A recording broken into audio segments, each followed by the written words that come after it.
Welcome to Rethinking Education, the series of videos where I talk to some of the most interesting voices in education and explore their ideas on teaching and learning. I'm Dom Traynor, Adobe's Education Evangelist for Europe, Middle East and Africa. And in this video, I'll be talking to Al McConville, Director of Learning and Innovation at Bedales School. Hi Al, how are you doing? Hi Dom, very well, thank you. Thanks for having me. No problem at all. Right, so I think first things first, just to kind of give us a few looseners at this early hour of the morning. Your title is Director of Learning and Innovation. What does that actually mean? So I was previously Deputy Head Academic and got stuck into the guts of running everything and did that for 7 or 8 years, so quite granular. And the school wanted to kind of re-examine whether it was being as distinctive to its ethos as it could be, and wanted to create a role that kind of horizon scanned and made sure that we were thinking beyond the confines of our nice little sort of idyll in Hampshire and seeing what else was out there to see whether there are things that we should be considering for ourselves. So it's a kind of half in, half outside sort of role to sanity check what we were doing and see whether it continued to be sufficiently up to the head, hand, heart ethos of the school. So that's what I was going to ask. So that's the ethos. Talk to me about that. Yeah, so it originates with John Badley, our founder, who founded the school 125 years ago, and he was reacting against the kind of traditional public schools of the day. He went to rugby school, which was full of competitive sport and competitive inter-house stuff, and it was all about the classics, and it was highly disciplinarian. Mm-hmm. And he did okay there. He was quite good at all that stuff, but he recognized that for lots of people this was a pretty grim experience, and he set Bedales up determined to be different and determined to be less competitive and more rounded and more kind of communitarian in spirit. So I suppose it was inspired by various socialist movements at the time. In some ways, It was close to the Fabian Society. It was close to the arts and crafts movement, and a reaction against the Industrial Revolution and against kind of industrialized schooling as it was starting to emerge in. I mean, that's quite avant-garde, isn't it? I mean, one of the things that is kind of celebrated in education by a lot of people is obviously Sir Ken Robinson's talk, and he talks about that. Everybody talks about this sort of industrial model of education, but I think, it sounds like this guy was talking about it 125 years ago, but there weren't any TED Talks then, so what can you do?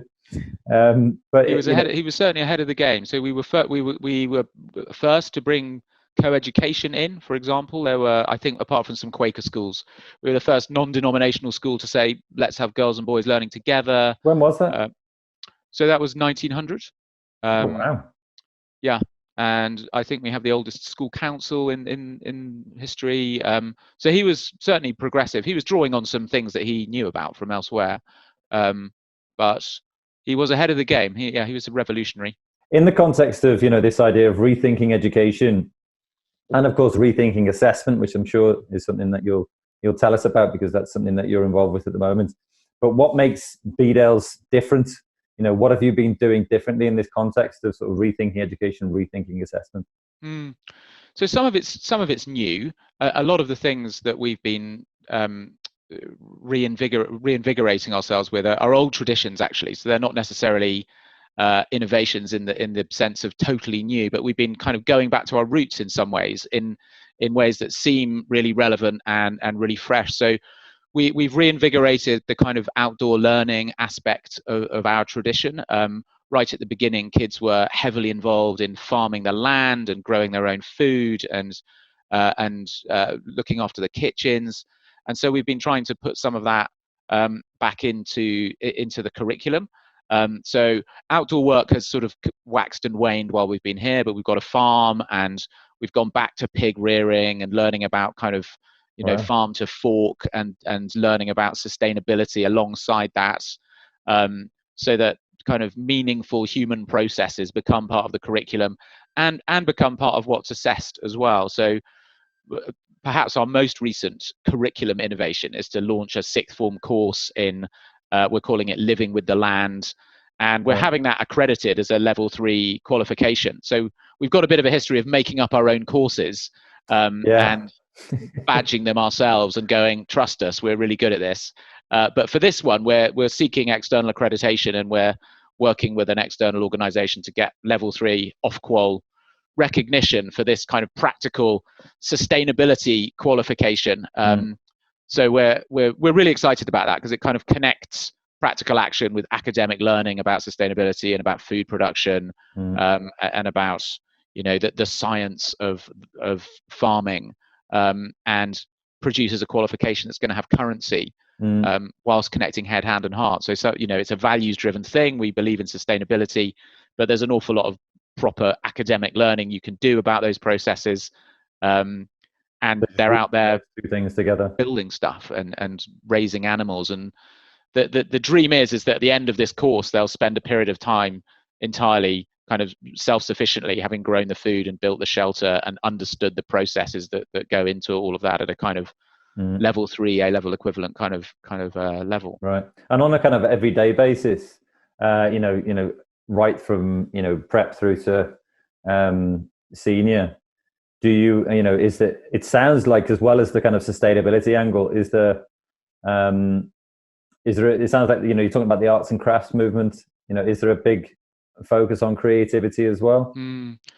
Yeah, a huge focus on that. So I mean, the stereotype of Bedales, which a lot of the time we're trying to play down, is that we're full of designers and artists and musicians and actors, and that's true, but that's because we do lots of that alongside the sort of core academic stuff. So you mentioned Ken Robinson, and absolutely that idea that he talks about, where dance is as important as maths. I mean, that's really true here. We have a dance A-level group, and that's their big thing, and it finds its way into the rest of school life. Yeah, well, I mean, that's really interesting. I mean, a lot of the work that I've been doing recently at Adobe is it's about divergent thinkers, and one of the things which I think is really interesting, and it didn't really strike me until I started doing this work as a team at Adobe, but we celebrate people like Leonardo da Vinci and Einstein, all of these divergent thinkers who do all sorts of different things in all sorts of different realms,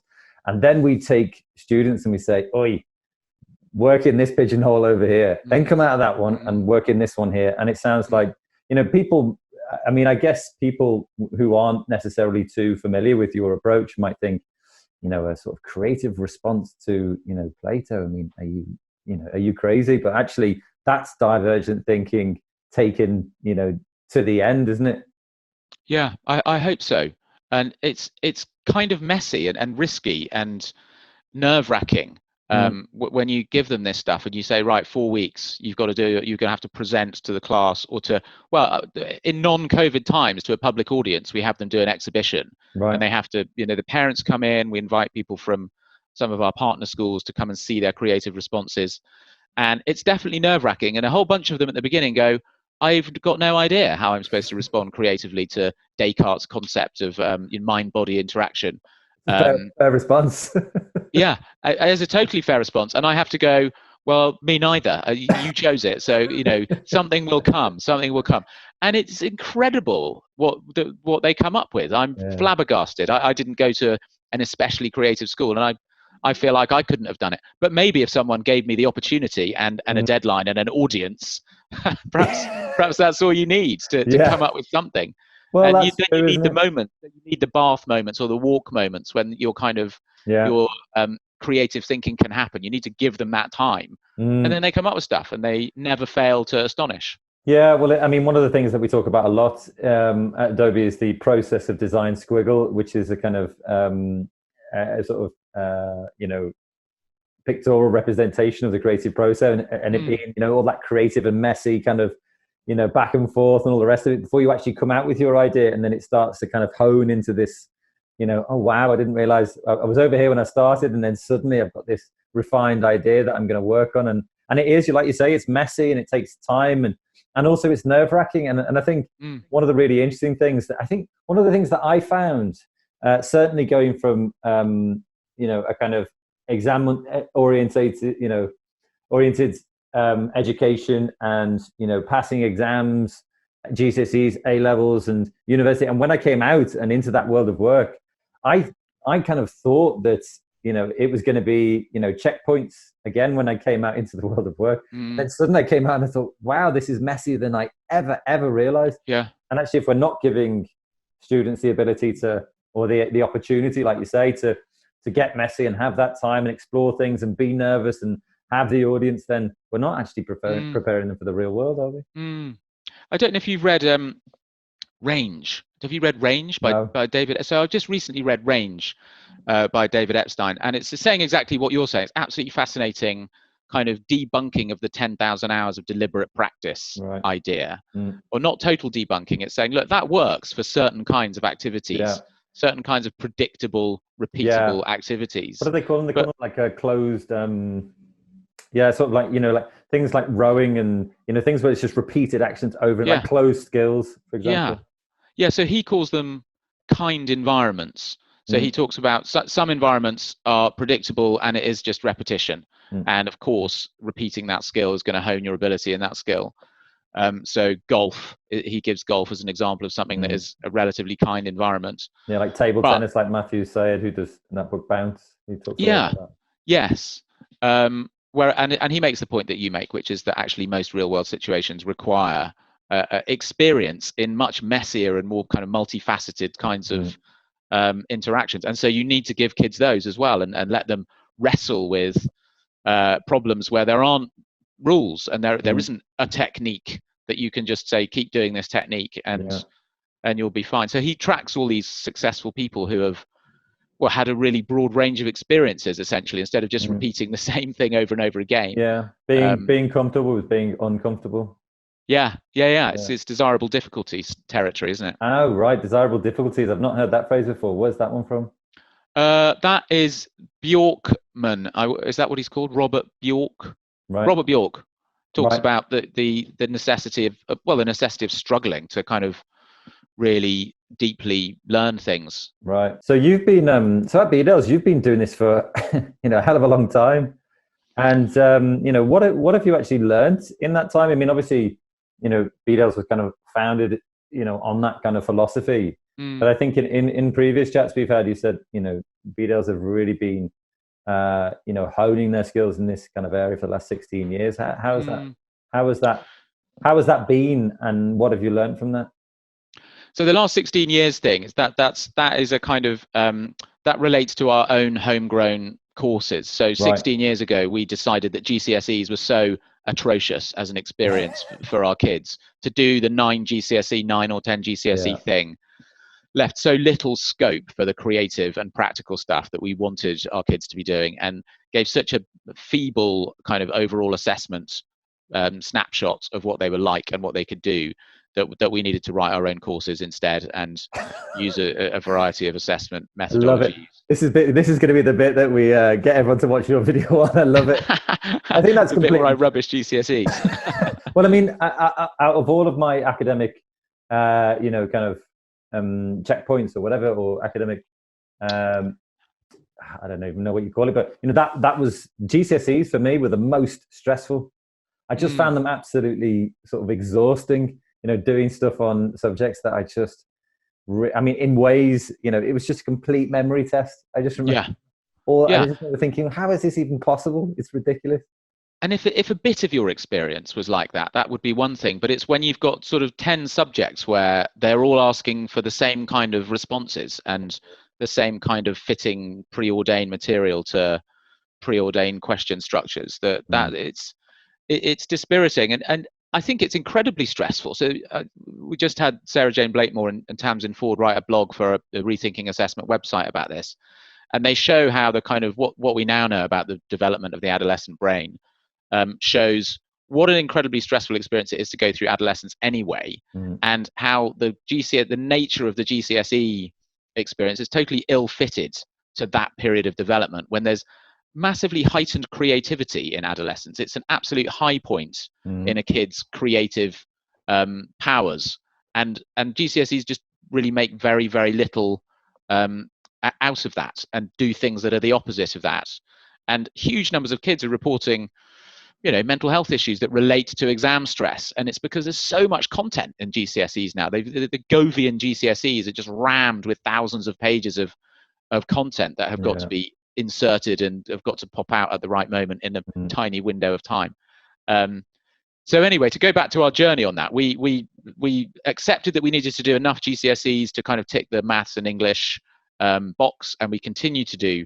I'm being rude about them, but we continue to do science and language GCSEs. So Bedalians do 5, and then they do 4 or 5 of our own courses that are much more expansive, to use my. Can I just stop you there? Can I just stop you there? I think we really need to make sure that people understand what you're saying here, because this to me is just making me really, really happy. So you're saying that at GCSE, at a very sort of well-renowned school, very successful school, you do 5 standard GCSEs, and then essentially you do 4 or 5 or however many of your own courses. Yeah, you invented yourselves. We've made them up. We assess them ourselves. We grade them ourselves. How can you possibly be trusted to assess them yourselves? Well, so we do have an external moderator who comes and checks that we're not being totally ridiculous. But sometimes people talk about them being accredited by UCAS. They aren't accredited by anyone. We thought about getting them properly accredited by Ofqual. You can do that. You can have level 2 and level 3 qualifications accredited, but we wanted to retain our independence over these things. So essentially, people trust us. We've got no interests in inflating our own grades. We're professionals, and if we do that, we'll get found out, and people will stop sending their kids there because universities won't recognize them as valid currency. So we're playing the long game. We want to be here in another 125 years, and so unless we're authentic and honest about our assessment, which teachers are, unless you give them incentives to cheat, and then incentives or kind of threats that encourage them, or where they feel they have to game the system. If there are incentives to gain the system, then people will gain the system. But we've got no incentive at all to inflate our grades, because we want to remain a credible institution, and we want our kids to have the skills that they need in order to do the A-levels that they go on to do, or the BTECs, or whatever else they might go on to do. So in terms of these courses, I mean, give us an idea of what you're actually talking about here, because I think people, automatically will come up with their own sort of fantasies about what these courses might be. So sure. Bring us back down to earth.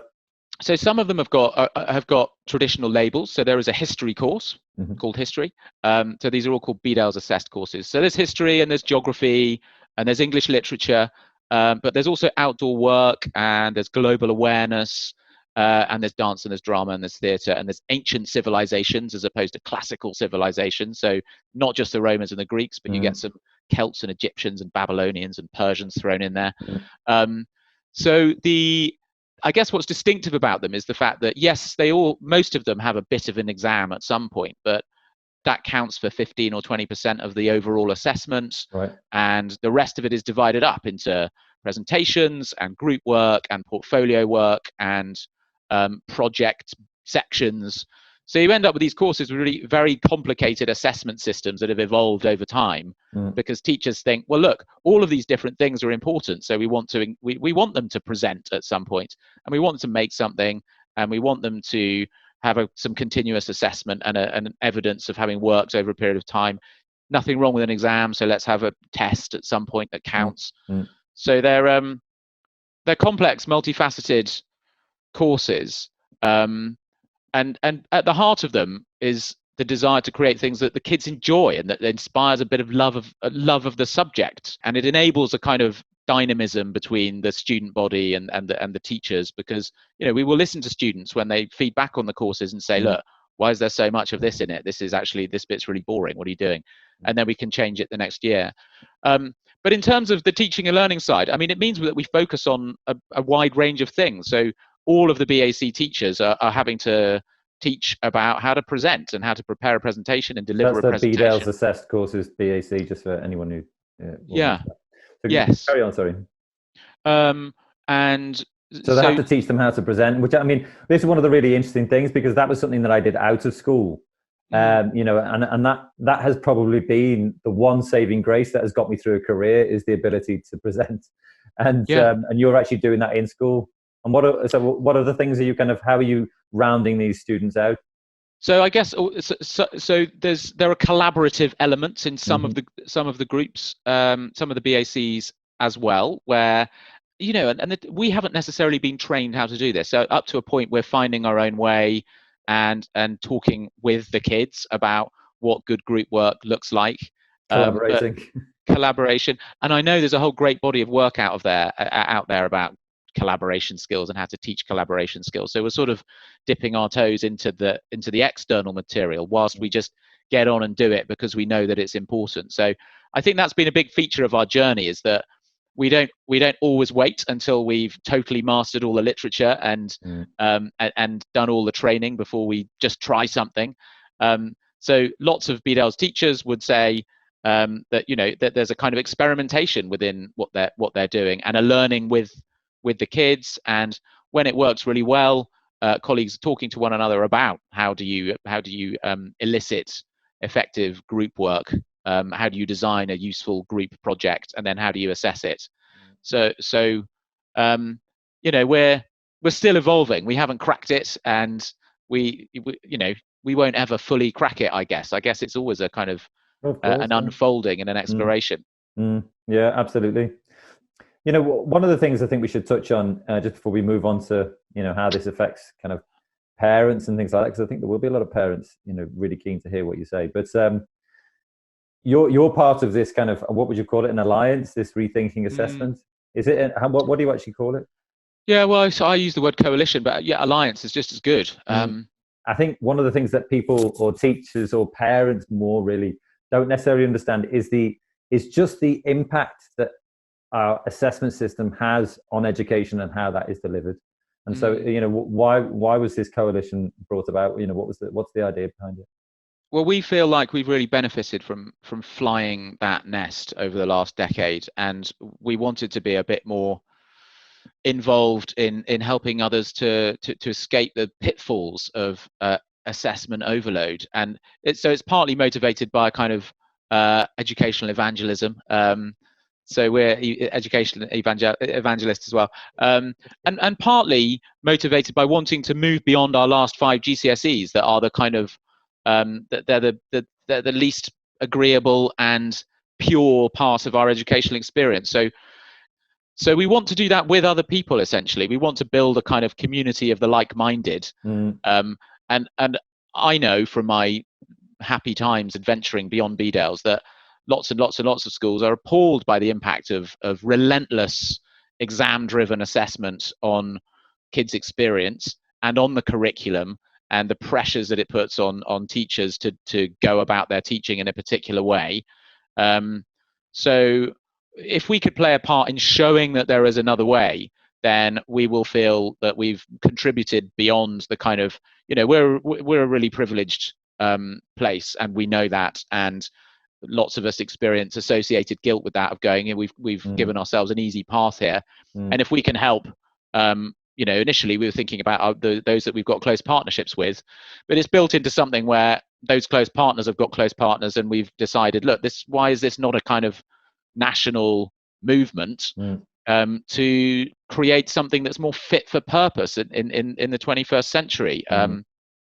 So we're just very agitated about A, the experience of our own kids who've still got to do some GCSEs, but B, the rest of the country and the impact that we can see it's having, particularly on those people who are, you know, who are least privileged.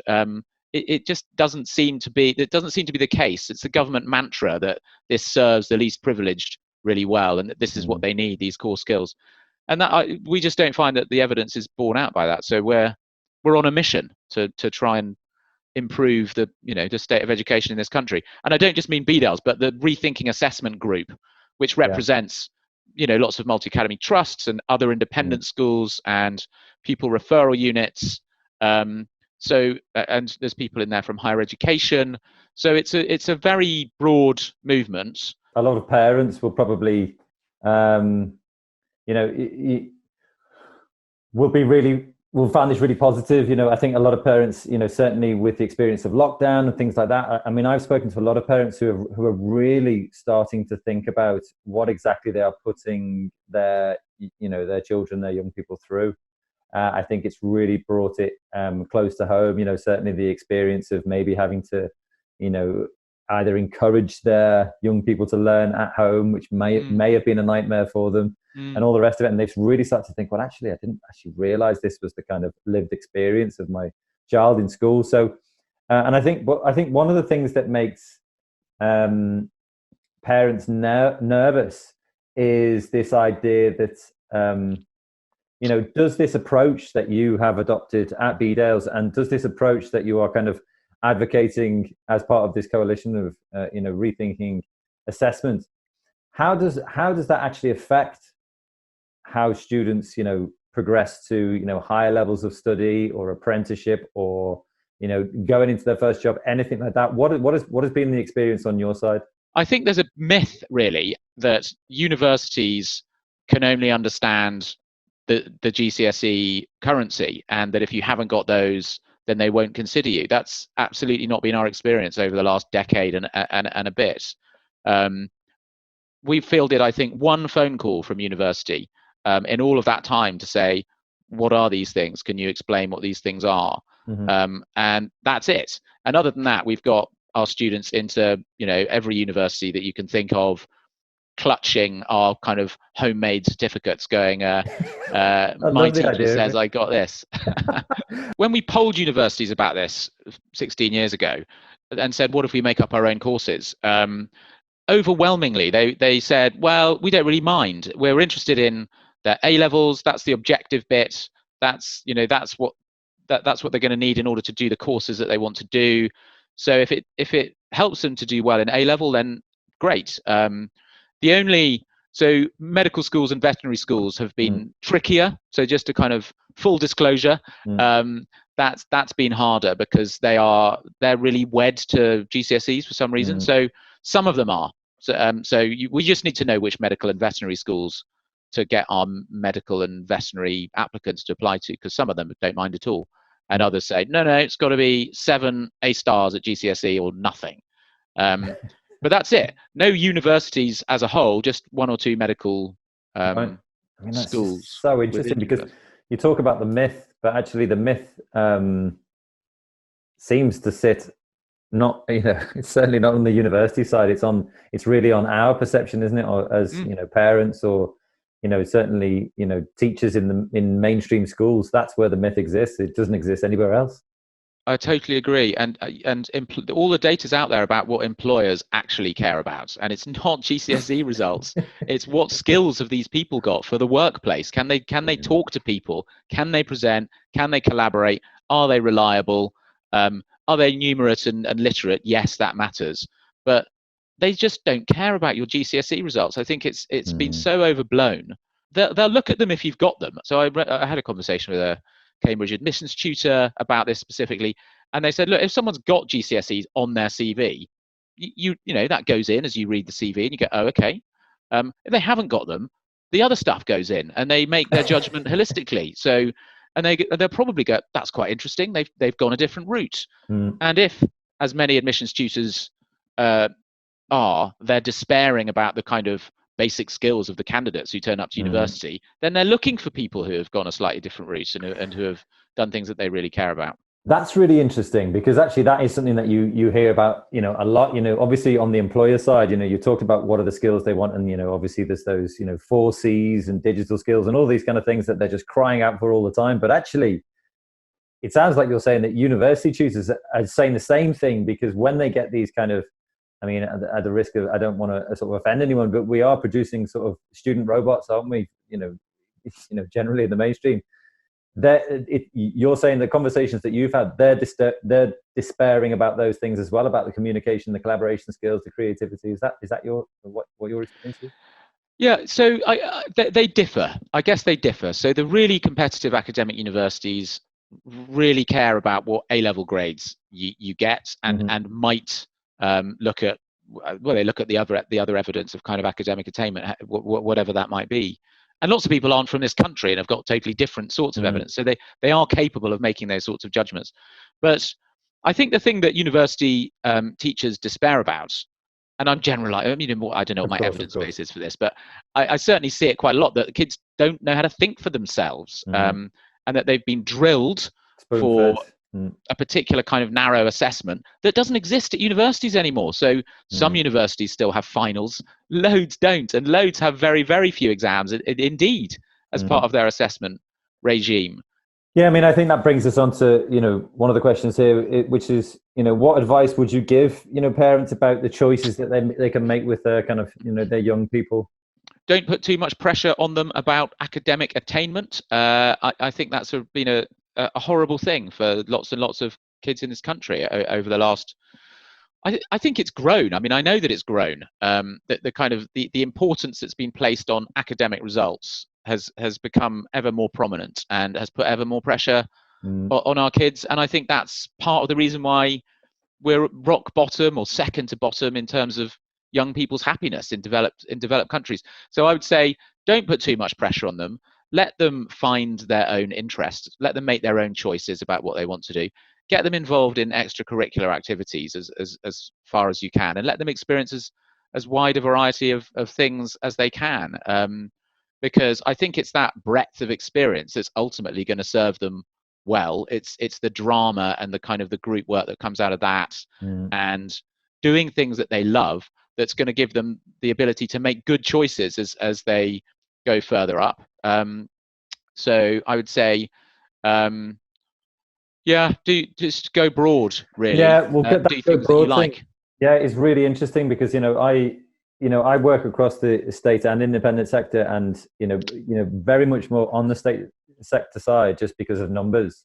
And the thing that always just surprises me is just actually I just find it's that they just place way more emphasis on a much broader range of opportunities, whether it's sport or art or drama or whatever it is, and the group work is so much better. They can work in groups, you can trust them to do stuff, whereas in the state sector it's just so narrow and it's so focused, and then we wonder why, like you say, second to bottom at the end of those happiness tables, which is really probably the most embarrassing thing we could possibly say, isn't it? Yeah, it's depressing. It is depressing. Dylan Williams calls it immoral. He talks about the immorality of the kind of content-heavy curriculum experience that kids are having. I don't think that's too strong.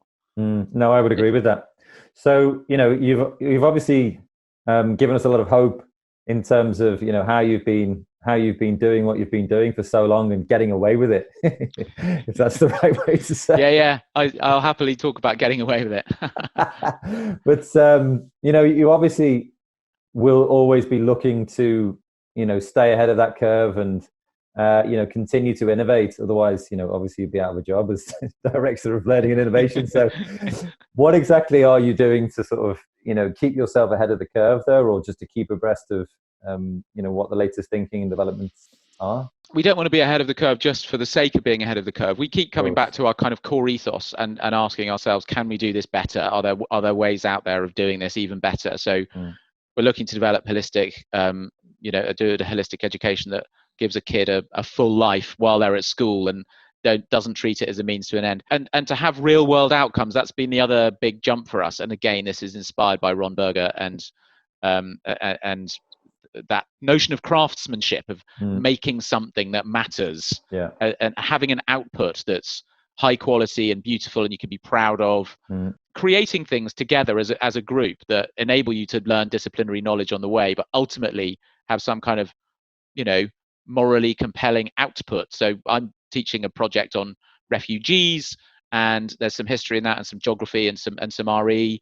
But it's close to home. We're trying to make something that that's close to home and that the kids care about. And it's culminating in we're going to do an online film screening of a film about refugees in order to raise money for our local refugee network charity. So there's a kind that to try and make learning have a direct relevance about something immediate that the kids can see, that actually matters, and not just for me, as in I'll get that piece of paper that I can wave at someone and it's my credential, but it matters because there's people out there who have had horrible have come through horrendous situations, and they're living in our community. And what can we do to help? One of the discussions that I've been having recently with is a lady called Dr. Emily Caston, and she's professor of screen industries at University of West London. But she also used to be, really big in music video production. And one of the things that we talk about a lot is this kind of idea of production, a sort of on-stage production, or it's a digital production, or whether it's some kind of piece, some sort of output. And someone said to me, well, you can't always have, you can't always be about outputs, can it? And I think actually it can.